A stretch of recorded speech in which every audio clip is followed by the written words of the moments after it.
नमस्कार, आप देख रहे हैं इंडिया न्यूज और आपके साथ मैं हूं अनुराग मुस्कान। अजमल आमिर कसाब के बाद पहली बार भारतीय सुरक्षा बलों ने आज एक आतंकी को जिंदा धर दबोचा। उधमपुर में पकड़ा गया कासिम खान नाम का यह आतंकी लश्कर से ताल्लुक रखता है और पाकिस्तान के फैसलाबाद का रहने वाला है। महज 20 साल के इस लड़के के जहन में जहर का बीज बोकर हाफिज सईद जैसे आकाओं ने इसे सरहद पार भेज दिया, बेगुनाहों का खून बहाने और फिर मर जाने के लिए। लेकिन एक बार फिर पाकिस्तान की नापाक चाल उल्टी पड़ गई और कासिम खान उर्फ उस्मान को जिंदा पकड़ लिया गया। कासिम से पूछताछ शुरू हो गई है। शुरुआती पूछताछ में ही उसने कई बड़े खुलासे किए हैं। कासिम खान पाकिस्तान के खिलाफ भारत का एक और जिंदा सबूत है। क्या पाकिस्तान अब भी भारत के आतंक एक्सपोर्ट करने से इनकार कर पाएगा? सवाल यह भी उठ रहा है कि अगर पाकिस्तान की यही फितरत है तो फिर किसी भी तरह की बातचीत का क्या मतलब है? आपको सबसे पहले बीच बहस में मैं अपने मेहमानों से इंट्रोड्यूस कराऊं, उससे पहले कासिम खान उर्फ उस्मान का कबूलनामा सुनिए। जंगल से आए थोड़ी आया तू पाकिस्तान से, कब का निकला है पाकिस्तान से? कितने दिन हुए? 12 दिन। 12 दिन हो गए। कितने बंदे हैं? रोहित है? नहीं, असली बात था कितने थे? जो छोटे छोटे बच्चे मारे यार, उनका क्या कसूर था? वो क्या करते हैं आप क्या दुश्मनी है हमारे से? हिंदुस्तान से आपको क्या दुश्मनी है? पैसे मिलते हैं आपको, पे मिलती है, सैलरी मिलती है, तो क्यों जा रहा अपनी जिंदगी बर्बाद करते हो आप? हेलो, अच्छा काम करने से मजा है। अच्छा काम करो, दिहाड़ी लगाओ, दिहाड़ी लगाओ। दिहाड़ी क्या लगाए? मानना ही मानना है। आप इधर बैठा बोलिए जी।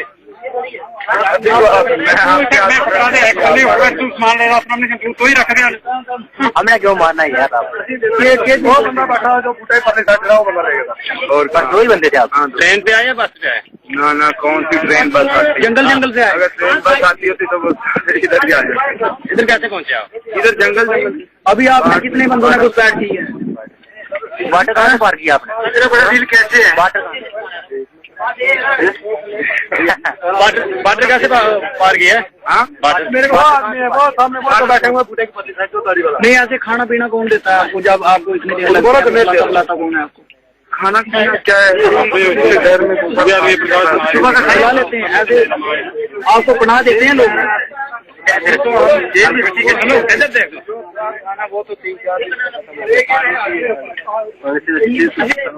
लग रहा कितने दिन से कहा रुका है? तो नहीं कहीं पाकिस्तान से अभी आए थे बॉर्डर से। ना 2 दिन हो गए। फिर हम नीचे उधर सड़क पे जम्मू, फिर उधर से गाड़ी पकड़ी है।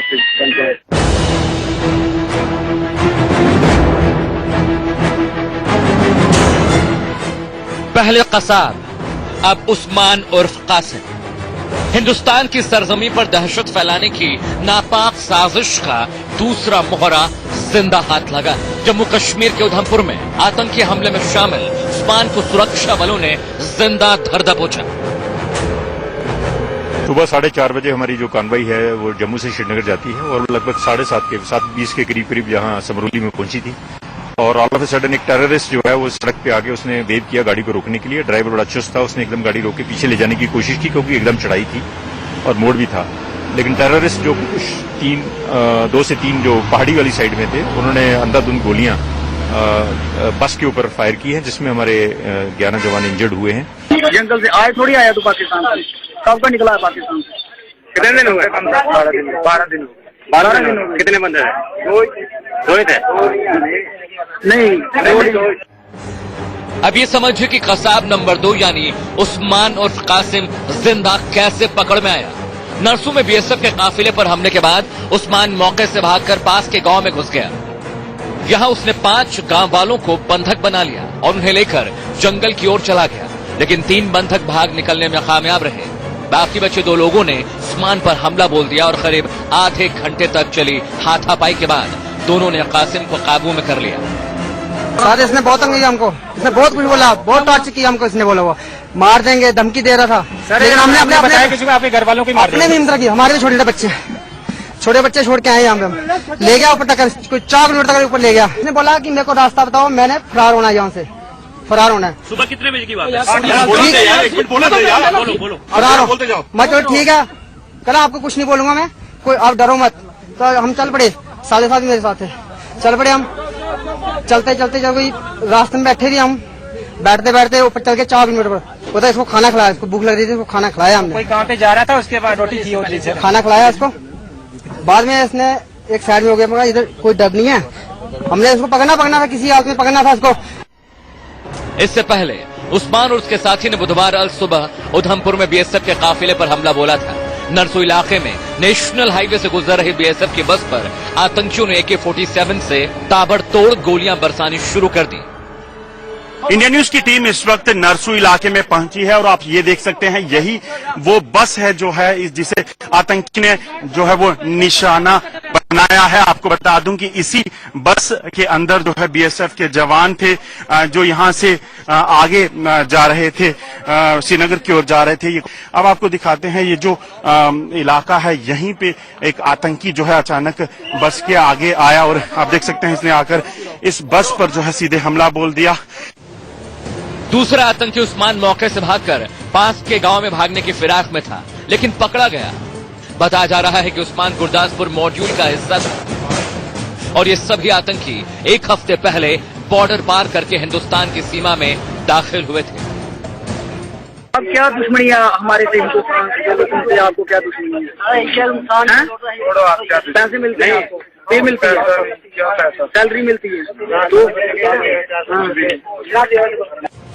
महज 20 साल का उस्मान लश्कर का आतंकी है और पाकिस्तान के फैसलाबाद का रहने वाला है।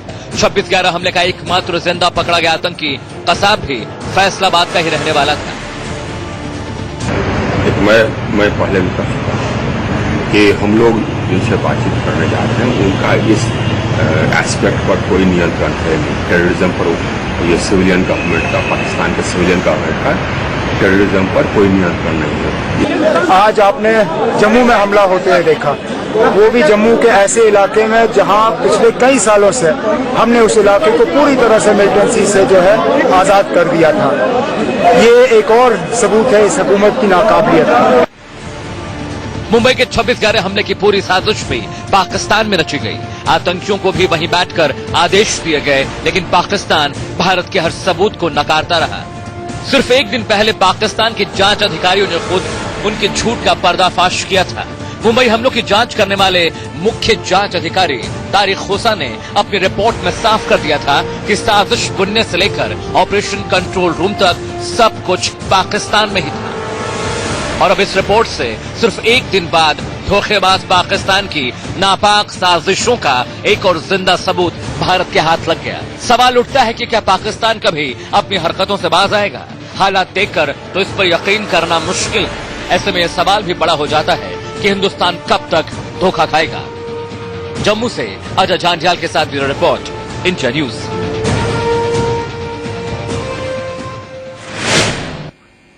बीच में इसमें हम चर्चा को आगे बढ़ाएं, उससे पहले कराची, पाकिस्तान के कराची से एक बड़ी खबर आ रही है, वो आप तक पहुंचा दें। पूर्व क्रिकेटर पाकिस्तान के वसीम अकरम, उन पर जानलेवा हमला हुआ है। पूर्व क्रिकेटर वसीम अकरम की कार पर फायरिंग की गई है। आपको बता दें, बाल बाल बचे हैं वसीम अकरम। जो खबरें आ रही हैं उसके मुताबिक इस हमले में वसीम अकरम बाल बाल बचे हैं। ताबड़तोड़ फायरिंग पूर्व क्रिकेटर वसीम अकरम की कार पर की गई, जिस हमले में वो बाल बाल बच गए। ये हमला वसीम अकरम पर कराची में हुआ है। कराची में जिस वक्त वो जा रहे थे उस वक्त उनकी कार पर ताबड़तोड़ फायरिंग की गई है और खबर यह आ रही है कि इस हमले में पूर्व क्रिकेटर वसीम अकरम बाल बाल बच गए। चलिए, इस खबर पर नजर रहेगी, आप तक अपडेट भी पहुंचाएंगे। कासिम खान की खबर पर वापस लौटते हैं, वो जिंदा आतंकी जो उधमपुर से पकड़ा गया है। और इस पर बात करने के लिए हमारे साथ भारतीय जनता पार्टी के नेशनल सेक्रेटरी सरदार आरपी सिंह मौजूद हैं। जयप्रकाश अग्रवाल हमारे साथ हैं, सीनियर कांग्रेस लीडर, और पीके मिश्रा हमारे साथ हैं जो कि एक्स एडीजी हैं बीएसएफ के। पीके मिश्रा साहब, सबसे पहले मैं आपका रिएक्शन लेना चाहूंगा इस आतंकी के पकड़े जाने पर। कितनी बड़ी कामयाबी आप इसको मानते हैं पाकिस्तान को जवाब देने के लिए, जो कभी ये मानने को तैयार नहीं होता कि वो आतंकवाद की फैक्ट्री चलाता है? ये दीनानगर केस में जो था, क्योंकि हम तीनों आतंकवादी को पकड़ नहीं सके और वो उनको मार गिराए थे, शायद सरताज अजीज जी ये सोच रहे थे कि वो सीधे मना करेंगे कि वो पाकिस्तान के नहीं थे। लेकिन अब क्या बोलेंगे सरताज अजीज जी, जो 23-24 तारीख को दिल्ली में होंगे, अगर वो आ रहे हैं, पक्का जिंदा सबूत मिला है यासीन खान का, क्योंकि उसके साथ साथ हम एक और आदमी का नाम नहीं बता रहे, जो मोमिन जिसका डेथ हुआ है, उसका भी डेड बॉडी का फोटोग्राफ लेकर के पूरा उसका इंफॉर्मेशन लेना चाहिए। वो भावलपुर का रहने वाला है और वो किस लिए, वो उसके साथ कैसे क्रॉस किया था, कैसे उसको तालीम दिया था, लश्कर में कब ज्वाइन किया, हाफिज सईद IASI से उसके तालीम कैसे दिया गया, इंडिया में क्या क्या करतूतें उनको करना था, दीनानगर टीम के साथ उनका कोई कनेक्शन था या नहीं, वो इकट्ठा रवि के ऊपर इकट्ठा क्रॉस किए थे या नहीं, इसके ऊपर जरूर हमको तवज्जो देना पड़ेगा। और ये जो इंसिडेंट हुआ BSF के साथ, जो रिटालिएशन BSF ने किया, ये बहुत अच्छा रिटालिएशन है और दीनानगर केस से ये बहुत अच्छा केस हमारा बना। आज देखिए, आज हमारा बॉर्डर में आप आरिसपुरा देख लीजिए, अखनूर देख लीजिए, सब जगह फायरिंग चल रहा है। 23 और 24 तारीख के जो हमारा टॉक होने जा रहा है बिटवीन बोथ द NSAs, सरताज अजीज जी और डोभाल जी, इसको स्कटल करने के लिए ISI अपना दम तोड़ लगा के रखा हुआ है, किसी भी तरीके से ये टॉक न हो। इसके लिए हमको अभी से तैयार रहना पड़ेगा, क्योंकि 24 तारीख तक हर एक दिन, प्रत्येक दिन हमारा BSF BOP और आर्मी के BOP के ऊपर LOC और IB में फायरिंग होगा ही होगा और सभी दिन कोई न कोई इस टाइप। मैं PK मिश्रा जी आपको रोकूंगा। इस वक्त एक बड़ी खबर आ रही है, आतंकी कासिम के 2 और नाम सामने आए हैं। कासिम का नाम मोहम्मद नावेद है, मोहम्मद नावेद उर्फ उस्मान, फैसलाबाद के गुलाम मोहम्मदाबाद का रहने वाला है कासिम, और कासिम के पिता का नाम मोहम्मद याकूब है। कासिम के 2 भाई और 1 बहन है, ये पूछताछ में उसने बताया है। कासिम का एक भाई होजरी का काम करता है, दूसरा भाई तकरीर करता है। मारे गए आतंकी का नाम नुमान बताया है उसने, जो उसका साथी आतंकी था, और नुमान पाकिस्तान के बहावलपुर का रहने वाला था, ये उसने बताया है। राकेश कुमार सिंह हमारे ब्यूरो चीफ इस वक्त हमारे साथ जुड़ रहे हैं। राकेश, ये सब बातें इसने पूछताछ में खुलासा किया इन सब बातों का?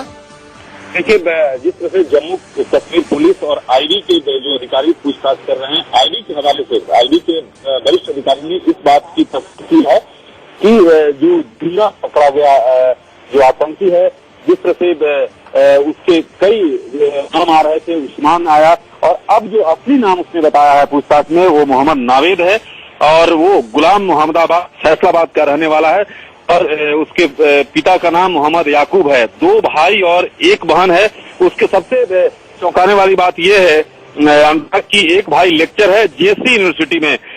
जो IB के अधिकारी ने, उन्होंने ये तो नहीं बताया कि किस JC यूनिवर्सिटी में, लेकिन उन्होंने साफ तौर पे कहा कि एक भाई हौजरी में काम करता है, एक भाई लेक्चर है, और नोमान जो कि गया जो आतंकी है वो बहावलपुर का रहने वाला है, और ये कल ही इन्होंने भारतीय सीमा में प्रवेश किया है। और जो चौंकाने वाली जो जानकारी दिया है उस आतंकी ने, इसमें कहा है कि जी राकेश, अभी काफी चौंकाने वाले खुलासे कासिम खान को उर्फ उस्मान को उर्फ नावेद को करने हैं। नजर बनाए रखिएगा, आपसे आगे भी हम अपडेट लेते रहेंगे। बहुत बहुत शुक्रिया फिलहाल इस तमाम जानकारी के लिए आपका। जयप्रकाश अग्रवाल हमारे साथ कांग्रेस से जुड़े हुए हैं।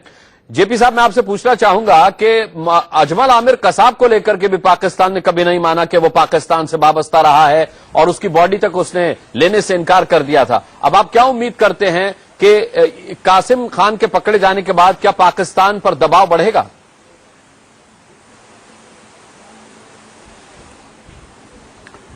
सर, ये इस पे निर्भर करता है कि हमारी सरकार कितना दबाव उस पर गिरती है। पाकिस्तान का सिलसिला रुका नहीं है। पाकिस्तान बराबर यहां आतंकवादी भेजता है, गड़बड़ कराने की कोशिश करता है। यहां जो लोग उनके समर्थक हैं उनको हर तरह की मदद करता है, उनसे मिलता भी है, उनसे मीटिंग भी करता है, और अंतर्राष्ट्रीय मंचों पर उसने कभी भी ऐसी घबराहट नहीं शो करी कि जिससे ये लगे कि वो हमारी बातों से घबरा रहा है। तो इसका मतलब ये हुआ कि हिंदुस्तान को कुछ ऐसे कड़े कदम उठाने चाहिए कि पाकिस्तान को ये लगे कि अगर हम हिंदुस्तान की तरफ देखेंगे तो फिर हमें भुगतना पड़ेगा उसका। मान लीजिए आप यूनाइटेड नेशन में कोई बात करते हैं, अब आप देखिए कि चाइना के साथ हमने जिस तरह से नई सरकार ने आने के बाद रिश्ते जोड़ने की कोशिश करी, बिगड़ इतिहास को पढ़े हुए, उसका नतीजा क्या निकला कि चीन ने पाकिस्तान की मदद करने की घोषणा करी। अमेरिका के साथ आपने इतनी बातें करी, वहां गए आए, उनको बुलाया, नतीजा कुछ नहीं हुआ। क्या अमेरिका ने कोई दबाव पाकिस्तान के ऊपर गिरा? सवाल यह है कि हमारी विदेश नीति क्या कहती है, क्या हम इतिहास को पढ़ के कोई काम करना चाहते हैं? और जब तक आप पाकिस्तान के ऊपर जबरदस्त दबाव नहीं बनाएंगे तो आप किसी नतीजे पर नहीं पहुंचेंगे। मैं सरदार आरपी सिंह साहब के पास जाऊंगा। अब हमारे साथ फोन लाइन पर इस वक्त जुड़े हुए हैं सरदार आरपी सिंह जी। मैं देख रहा हूं सोशल नेटवर्किंग साइट्स पर लोग सरकार से निवेदन कर रहे हैं कि एक तो इस पकड़े गए जिंदा आतंकी को एक पुख्ता सबूत के तौर पर पाकिस्तान के खिलाफ दबाव के तौर पर इस्तेमाल किया जाए और उसे बिरयानी कतई न खिलाई जाए।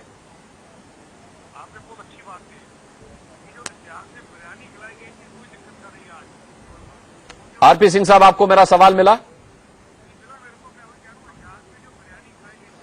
आरपी सिंह साहब इस वक्त डिस्कनेक्ट है, उनका फोन संपर्क में नहीं है हमारे।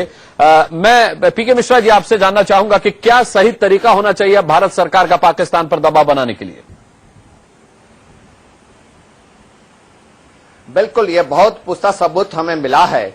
इसमें दोनों चीज हमको मोमिन का भी लेना पड़ेगा, जो जिसका डेथ हुआ है फायरिंग में बीएसएफ का रिटालिएशन में, प्लस यासिफ खान जो है उसका जो अभी जो बोलता है, जैसे अभी भी उसको बिलीव नहीं करना चाहिए जो नाम बोलता है, क्योंकि इनको अलग अलग नाम दिया जाता है। ये जो नाम बोला है जो मोमिन का डेथ हुआ है, शायद उसका नाम बवालपुर का रहने वाला है या नहीं, उसका फिर से हमको पता लगाना पड़ेगा वो सही बोलता है या नहीं बोलता है। कभी बोलता है को 12 दिन पहले आया था, कभी बोलता है 7 दिन पहले आया था, कभी बोलता है वो 1 दिन पहले आया था। ये सब चीज हमको देखना पड़ेगा कि वो दीनानगर केस के साथ ताल्लुकात रखता है और उसी के साथ आए है, उसी का पार्टी है या नहीं। और ये जो बोलता है कि जम्मू से एक महिंद्रा का गाड़ी लेकर के उधमपुर तक आया था, उसका भी हमको तकनीक करना चाहिए कि वो सही बोल रहा है नहीं बोल रहा है। लेकिन ये जो लश्कर तोयबा का, हाफिज सईद का और आईएसआई का इन्वॉल्वमेंट है और इन लोगों को बकायदा ट्रेनिंग दिया जाता है और इंडिया के अंदर उनको एक्सफिल्ट्रेट किया जाता है, ये सब चीज बकायदा सबूत मिलेगा। सरताज अजीज को डोभाल जी दे सकते हैं। इसमें हमारा देश के हाथ बहुत सुदृढ़ है, जो इंटरनेशनल एरिना में, पर्टिकुलरली यूनाइटेड नेशन में सभी कंट्रीज को हम ये पक्का सबूत दे सकते हैं। जो अजमल का बात हम कर रहे थे, कोई झूठा बात नहीं कर रहे थे, ये साथ में ये दोनों भी आगे। दीनानगर केस में हुआ वो भी सबूत हमारे साथ में है, तीनों डेड बॉडी मौजूद है। इसके बाद सरताज अजीज क्या बताएंगे और कितना हम उनको सबूत देंगे। तो इसके साथ साथ अभी दाऊद इब्राहिम हो, शकील हो, सब कोई उधर ही है और पूरे के पूरे प्लानिंग अभी भी चल रहा है। जनरल राहिल को देख लीजिए, जनरल अख्तर को देख लीजिए, lieutenant general Akhtar ISI chief को देख लीजिए। इनका एक ही काम बनता है, इंडिया को कैसे हमें किसी भी तरीके से उनका सिक्योरिटी क्या प्रॉब्लम इंडिया में हो, इंडिया को कैसे हम वीक कर सकते हैं। ठीक है, ये जो यानी भारत को कमजोर करने की हर साजिश पाकिस्तान में रची जाती है और वो अपने नापाक मंसूबों को कामयाब करने की कोशिश में कासिम खान जैसे आतंकियों को भेजता है। जयप्रकाश अग्रवाल जी, 26/11 के बाद तमाम डोसियर हम लोगों ने पाकिस्तान को भेजे, यूपीए सरकार ने भेजे, लेकिन पाकिस्तान हमेशा सबूतों की कमी का रोना रोता रहा। आप क्या नसीहत, क्या सलाह देते हैं इंडिया की सरकार को, पाकिस्तान के साथ अब कैसे पेश आना चाहिए?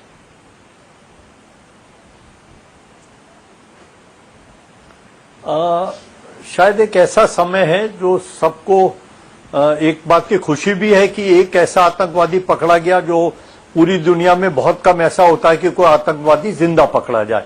लेकिन मैं अपने सैनिक बल को बहुत बहुत सैल्यूट करता हूं, उनका धन्यवाद करता हूं। उसके साथ साथ जो 2 नौजवान हैं जिनको उसने बंधक बनाया था, उन्होंने उसे धर दबोचा और उसको मिलिट्री के हवाले किया। अब दूसरा सवाल ये है कि बराबर ये घटना हो रही है, 26/11 भी हुई, इसके अलावा जो अभी 1993 का हादसा हुआ जिसमें दोषी को भी फांसी की सजा हुई, और ऐसे कई हादसे हैं जो बराबर पाकिस्तान स्पॉन्सर टेररिज्म। मैं आपको रोकूंगा जयप्रकाश अग्रवाल जी। सरदार आरपी सिंह हमसे जुड़ गए, समय मेरे पास बिल्कुल नहीं, मैं चाहूंगा कि आप वो जुड़े हैं तो उनका एक रिएक्शन में जरूर लूं।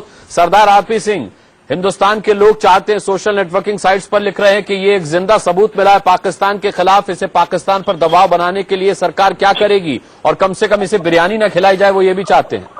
मैं बिल्कुल आपकी बात से राजी हूँ। ये जो बिरयानी खाने का सिलसिला था, उसी ने आज पाकिस्तान को और हमारे भारत को इस हालत में लेकर आया। जो पाकिस्तान बार बार हम पे हमले करता है, ये बिरयानी खिलाने के कारण से हमले हो रहे हैं। आज तब बिरयानी ना खिलाई तो आज ये दिक्कत आती ना, और अगर शर्मा शेख में जाकर हमने घुटने ना शेख दिए होते तो आज ये दिक्कत आती ना हमारे को।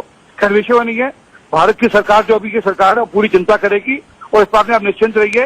जो बेस्ट एफर्ट हो सकती होगी इनसे जो पकड़ा गया आतंकवादी, उससे जो जानकारियां चाहिए होंगी वो लेकर और वो पाकिस्तान को हवाला कर उसकी चिंता करें। परंतु उसके अलावा भी और आज आज के अखबार पढ़ लें, जो वहां के उस समय के जो इंटेलिजेंस अफसर थे खोसा, उन्होंने कैटेगोरिकल सब चीजें मानी है। अब तो खुद मान्य कर रहे हैं, तो उनके यहाँ से फूट कर चीजें निकल रही है और इसमें निश्चिंत रहे, भारत सरकार की ओर से कोई कमी रहेगी नहीं पाकिस्तान को ठीक जवाब देने में। जी बहुत बहुत धन्यवाद। उम्मीद भी हम यही करते हैं मोदी सरकार से कि पाकिस्तान को करारा जवाब देने के लिए इस जिंदा पकड़े आतंकी को दबाव के तौर पर आप एक रणनीति के तहत इस्तेमाल कर पाए। बहुत बहुत धन्यवाद करना चाहेंगे सभी मेहमानों का। लेकिन इस बड़ी खबर पर लगातार हमारी नजर बनी हुई है और आगे भी आप तक इस खबर पर अपडेट हम पहुंचाते रहेंगे। बीच बहस में इतना ही। वक्त एक छोटे से